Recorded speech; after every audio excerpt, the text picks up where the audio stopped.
উপদেষ্টা পরিষদের বৈঠকে অনেক এই গত 8ই অগাস্ট থেকে গত বছর 8ই অগাস্ট থেকে 31শে অগাস্ট পর্যন্ত যে কয়টা মিটিং হয়েছে, মোট 51টা মিটিং হয়েছে।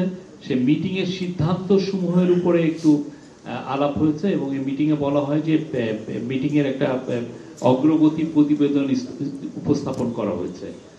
আজকে বাংলাদেশ টেলিযোগাযোগ সংশোধন অধ্যাদেশ 2025-এর খসড়া নীতিগত চূড়ান্ত অনুমোদনের জন্য এসেছিল, বাট এটা ফার্দার কনসালটেশনের জন্য পাঠিয়ে দেওয়া হয়েছে। আজকে মানব পাচার,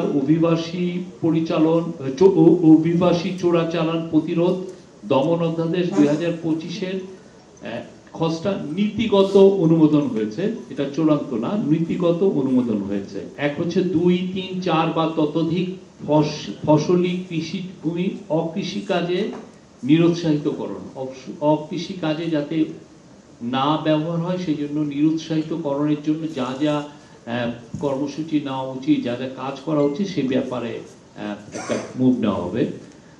2, জলাধার, জলাভূমি, পাহাড়, টিলা, বনভূমি, সাগর ও উপকূলীয় অঞ্চলে পরিবেশগতভাবে সংবেদনশীল অন্যান্য এলাকার ভূমি সুরক্ষা করার জন্য ইম্পর্টেন্স দেওয়া হয়েছে।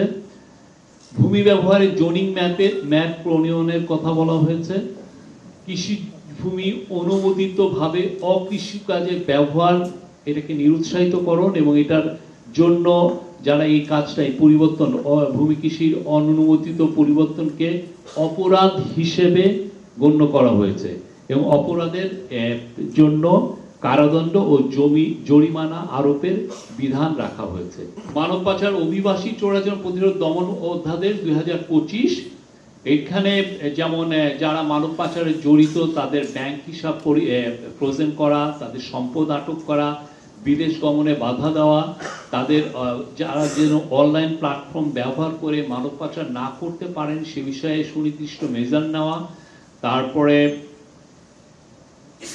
আপোষ করতে ভিকটিমদেরকে অনেক সময় আপনারা জানেন তারা চাপ দেয়, সেই চাপের বিষয়ে সুনির্দিষ্ট কিছু মেজার নেওয়া হয়েছে।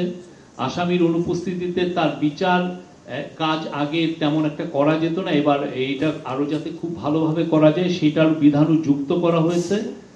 এটা আরো কিছু বিষয় আছে যে বিষয়গুলো মাননীয় অ্যাডভাইজাররা বলেছেন, সেই আলোকে এটা আপাতত নীতিগত অনুমোদন হয়েছে। বাকি বিষয়গুলো এটা আলোচনা সাপেক্ষে সামনের মিটিংগুলো উপস্থাপন করা হবে, তখন এটা চূড়ান্ত অনুমোদনের জন্য উপস্থাপিত হবে।